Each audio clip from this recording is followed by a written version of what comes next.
गरीब माँ के घर दुबई से आई अमीर बेटी की इफ्तारी।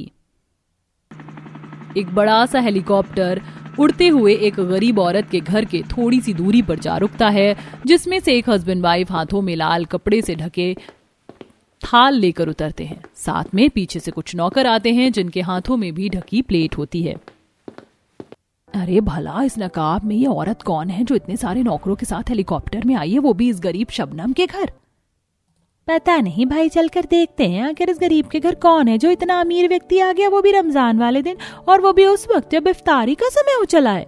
इस तरह पूरा गांव इकट्ठा हो जाता है और सभी नौकर एक एक करके उस गरीब औरत के घर में जाते हैं और दस्तरखान पर एक एक करके सारा खाना रखते हैं। ये सब देख गरीब शबनम बड़ी हैरान होती है और घर के बाहर निकलती है। शबनम को देखकर वो लड़की अपने चेहरे से नकाब हटाती है और शबनम उसे गले से लगा लेती है। तू आ गई, मुझे लगा ही नहीं था कि तू आएगी। हमें तो आना ही था, आखिर आज रमजान का पहला दिन जो है। आखिर वो औरत कौन थी जिसे देखकर शबनम उसके गले लगकर फूट फूट कर रो रही थी? आइए जानने के लिए चलते हैं कहानी में। अरे शबनम, मैं मजदूरी करने के लिए जा रहा हूँ बेटा, तू अपना ख्याल रखना। अब्बू जान, आज रमजान का पहला दिन है और बाहर इतनी धूप है, अल्लाह के वास्ते आज के दिन तो घर में रुक जाएं। अरे बेटा, हम गरीब मजदूर के लिए क्या धूप और क्या छाया। अगर मैं और तेरी अम्मी ने काम नहीं किया तो हम इफ्तारी कैसे करेंगे? हाँ बेटा, और तू फिक्र मत कर, हम शाम को आते हुए इफ्तारी में तेरे लिए अच्छा ही खाना लाएंगे। तू बेफिक्र रहना। हम भले ही गरीबी में हैं, पर हम जो गरीबी देख रहे हैं वो गरीबी तुझे कभी नहीं देखने देंगे। हम हर साल इफ्तारी पर तुझे अच्छा ही खाना खिलाएंगे। इतना बोलकर शबनम और अख्तर दोनों नौकरी के लिए चले जाते हैं। जहां अख्तर सारा दिन कड़कड़ाती धूप में मजदूरी करता है तो वहीं शबनम भी कोठी में साफ सफाई का काम करती है और इफ्तारी के लिए खाना बनाती है। मालकिन, मैंने इफ्तारी के लिए सारा खाना बना दिया है। कुछ ही देर में मस्जिद से ऐलान शुरू हो जाएगा। इससे पहले ऐलान हो, मैं अपने घर जा रही हूँ। अरे शबनम, आज रमजान का पहला दिन है और तुमने इफ्तारी के लिए इतना सब कुछ बनाया है, बिना कुछ लिए ही जाओगी? रुको, थोड़ा सा खाना लेती जाओ और अपने परिवार के साथ बैठकर रोजा खोल लेना।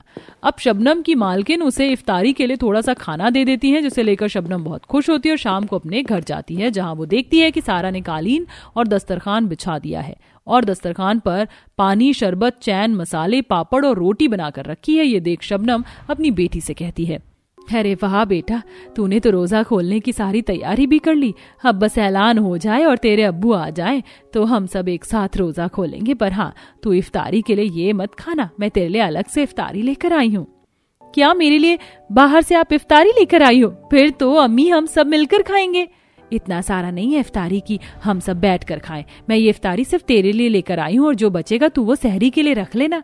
कुछ देर में अख्तर भी घर आ जाता है और सभी मस्जिद से सायरन की आवाज सुनकर दुआ पढ़ते हैं और एक इफ्तारी खाना शुरू कर देते हैं, जिसमें सारा शाही टुकड़ा, फिरनी, पकौड़े, कबाब खाती है तो वहीं शबनम और अख्तर चना मसाला, खजूर खाकर अपना रोजा खोलती हैं। और इसी तरह कुछ दिन बीत जाते हैं और एक दिन, अम्मी 2 दिन बाद ईद है और तुमने मुझे नए कपड़े दिला दिए और खुद नहीं लिया, आखिर हम इतने गरीब क्यों हैं? सारा बेटी, भले ही तेरे अम्मी अब्बू गरीब हैं, पर तेरे अम्मी अब्बू का वादा है तू गरीबों वाली जिंदगी कभी नहीं जिएगी।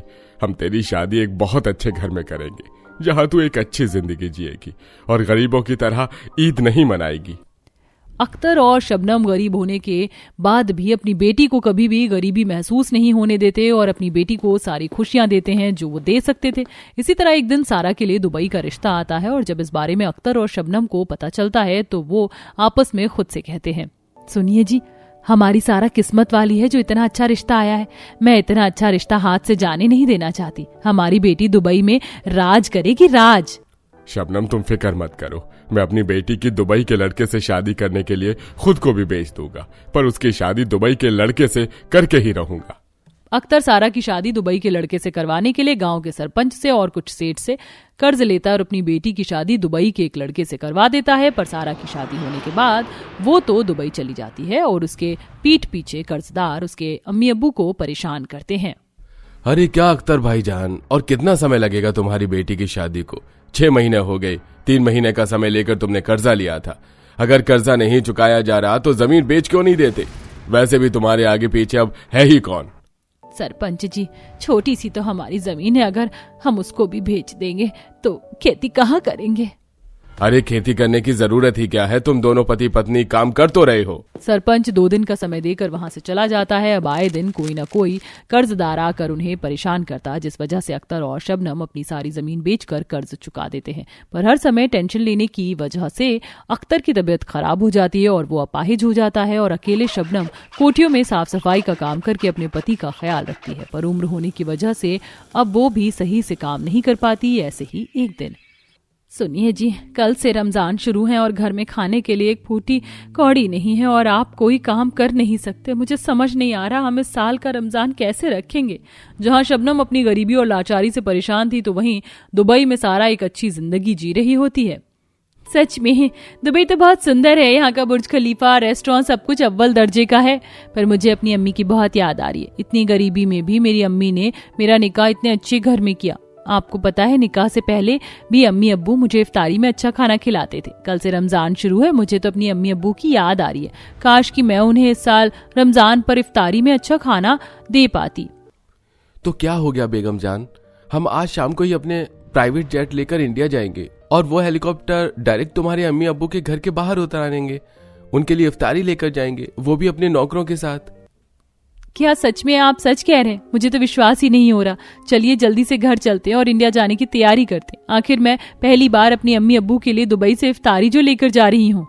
अपने मियाँ की बात सुनकर सारा की खुशी का ठिकाना नहीं रहता और वो अपने मियाँ के साथ घर जाती है और अपने कपड़े चेंज कर लेती है। साथ ही साथ कुछ नौकरों को भी सख्त हिदायत देती है और अलग अलग थाल में से कबाब, बिरयानी, शाही टुकड़ा आदि बनाकर हेलीकॉप्टर में बैठ जाती है। जहाँ एक तरफ सारा अपने अम्मी अब्बू के लिए इफ्तारी लेकर हेलीकॉप्टर से आ रही थी तो वहीं शबनम, इफ्तारी का समय हो चला है और घर में सिर्फ 2 खजूर रखे। आज हम इतने गरीब हो चुके हैं कि हमारे पास खाने के लिए एक रोटी का टुकड़ा नहीं है। कोई बात नहीं शबनम, हमें अपना रोजा ही तो खोलना है। हम खजूर और पानी से ही अपना रोजा खोल लेंगे। इतना बोलकर दोनों मियाँ बीवी कालीन पर बैठ जाते हैं और दुआ पढ़ने लगते हैं। तभी उन्हें बाहर से आवाज आती है और जब शबनम बाहर आती है तो अपनी बेटी के गले लगकर रोने लगती है। अम्मी, रोना बंद कर दें। देखिए, आपने हमें इस काबिल बना दिया और इतनी अच्छी जगह हमारा निकाह करवाया कि आज हम रमजान के पहले दिन आपके लिए और अब्बू के लिए इफ्तारी लेकर आए हैं, वो भी दुबई से। अरे ये तो सारा है, बेटी हो तो ऐसी। गरीब माँ बाप ने कितनी जान से अपनी बेटी का निकाह दुबई के लड़के से करवाया और देखो बेटी भी कितनी प्यारी निकली जो दुबई जाकर अपने गरीब माँ बाप को ना भूली और उनके लिए दुबई से इफ्तारी लेकर आई है।